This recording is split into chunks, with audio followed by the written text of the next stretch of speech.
listen to this music, it gives us a vision. You know, it's giving us a vision in our head of what it looks like, what it feels like, you know, in a sense, to have money, to have guns, to have a whole bunch of women around us. And we start to, you know, ruminate on those things. And next thing you know, a lot of them start going out and acting out. They rob people because people in the rap music talk about robbing people. I feel like I'm just not a fan of censoring art, and I understand the responsibility that we're trying to place on these individuals because of the impact that they have. But I just feel like if that's where they're at in their life, if that's what they're still stuck in, if that's what they're talking about, or if that's what they feel they're still at, regardless of how much money they have, regardless of how many houses they got, they should be able to talk about that.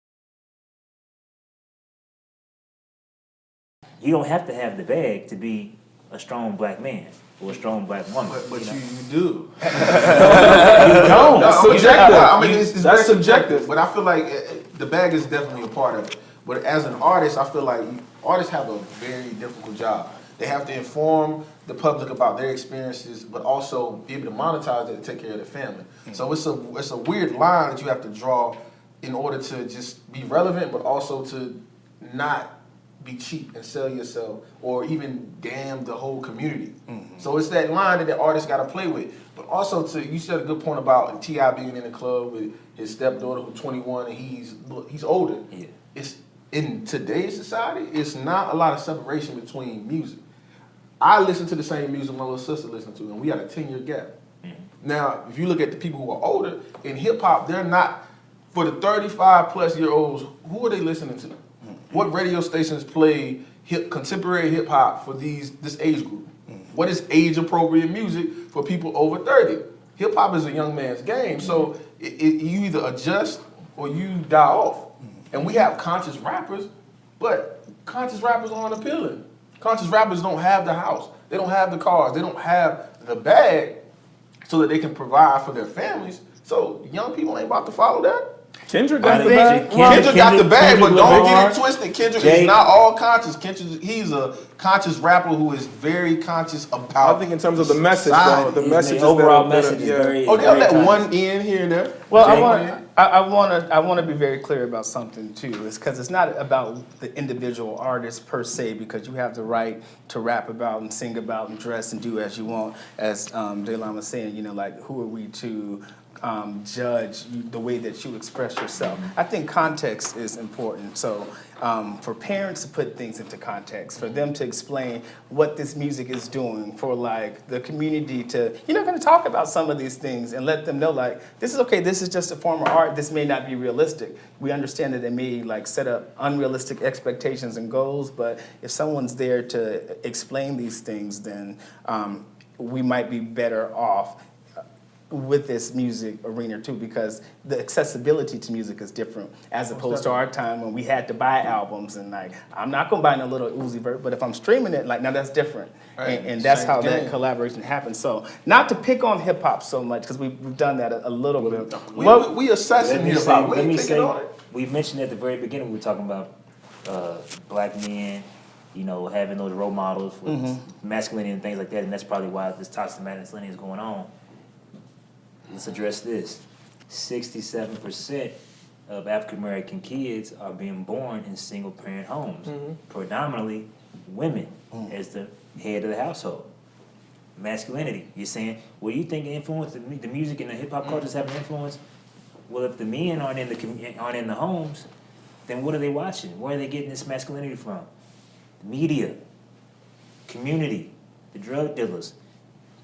That's that connection right there. So once again, it goes back to, if you want to subject, you know, black boys to that stuff and show them that, hey, in order to be a black man or be just a black person in general, you got to have that bag, you got to have this money, and you keep allowing them to get that vision of what it looks like in the media, and on social media and all those different, I think that's a strong statement though, because I hear what the rhetoric that you use is kind of what a lot of people use in terms of like, because they're single parent homes.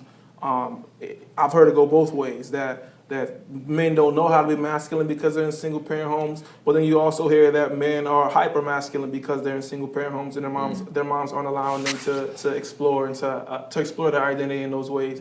And so I think that it just goes to show that this is a much more abstract or difficult conversation to have, because it's too hard for us to generalize and put all the culpability in one area. It's a whole bunch of things working together, and each of us have our own experiences of how we got here and what masculinity means to us. And it's very difficult to talk about everybody's black. My black is different than your black and your black and your black, but we still have that shared experience of blackness. And so I think that these are the conversations that help kind of get at some of those things, but it just feels like at the end of the day, we're never going to get to a consensus of what causes and what doesn't cause. So I feel like the time is better spent kind of discussing what can we do now in the moment to reach whatever we feel masculinity is outside of hip hop, outside of single parent homes, outside of all of those other things. Like, what can be done now, or is that even something that needs to be on the table as a goal or an objective? Is masculinity, should it be defined by individuals themselves? Should we have this rating or meaning of what that means for black boys growing up? Limit the exposure is my assessment. What was that? Say it again? Limit the exposure that you give your kids to this type of information. When growing up, they go to school. They go to school. They watch TV. They got the internet. That too, but you can still limit. You can put up different roadblocks on the internet. You can put up different roadblocks on the TV. Set up parental codes. But you're censoring your child's development. I'm not. They should be exposed to everything so that they can come up with their own meaning of what that is. I understand that, but I recognize that what's been going on is doing more harm than good. Well, I want to say this too. It's subjective. It's definitely Everybody raising subjective. their kids differently. It's very subjective, but I want to touch on these last points because I know you want to move on. You got that move on face, man. You got to wrap it up. But even looking at, you brought up single parent homes, and it's a lot of factors that contribute to single parent homes. When you look at the mother being the head of the household, generally speaking, like over time, like if you look at history, women are starting to take on more leadership roles and starting to be more of the breadwinners in the home, which is fine. Now, if you look at some of the governmental policies that, the behaviors and the occupations that black men have, went into over the in the 90s, let's say in the 90s, a lot of men went to jail for drug crimes, nonviolent offenses. So that took a lot of men from the home. If we look at the crack epidemic, we look at a lot of aspects of society that took away black men from the home. Our generation, I guess, I don't know if millennials, we still consider millennials? Y'all, I know y'all are. I don't know. But the millennial part. That is right. But you gotta look at that generation. We are the byproduct of that generation. We are the children that had to grow up without seeing black males in our community role models. We grew up seeing the drug dealer being glorified. We grew up with women or girls who had mothers that was raising the house while their brother was there. Or their little brother had to be the man of the house because their father was in jail or just not present. So now our generation is trying to figure all of this out. So we got hip hop artists who 24, 25, in their late 20s rapping about this freedom of expression and just being themselves and wanting to be accepted. So we can't censor our children from that because they'll miss an important lesson.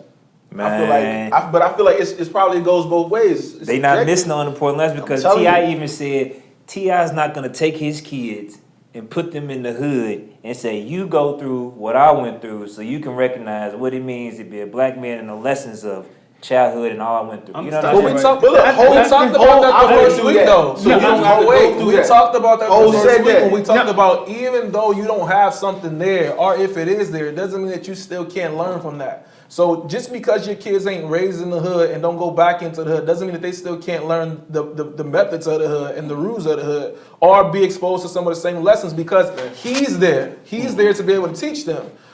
I think to your point, though, when you talk about kids wanting to fit in, we know that from adolescent development. We just know that to be true. And so possibly one could make the argument that when you try to protect them from those things and censor them, you could be adding to some of the issues that they have, you know? And that's just a choice that a parent has to make. Nobody's here to say how people should parent or not parent, but I think it requires all of this thinking when you make decisions that you make, because oftentimes we make them in the here and now, and we don't engage that forward thinking piece to see how is this going to impact my child? How can I empower my child and instill that agency, to your point, and allow them to learn how to express themselves and to make decisions on their own, while still helping them navigate that process. It needs to be more collaborative and not more of like, not that this is what you're doing, I ain't showing you this or that because this is what I'm gonna protect you from. Ain't no way that you can be sure that you can protect them from that stuff.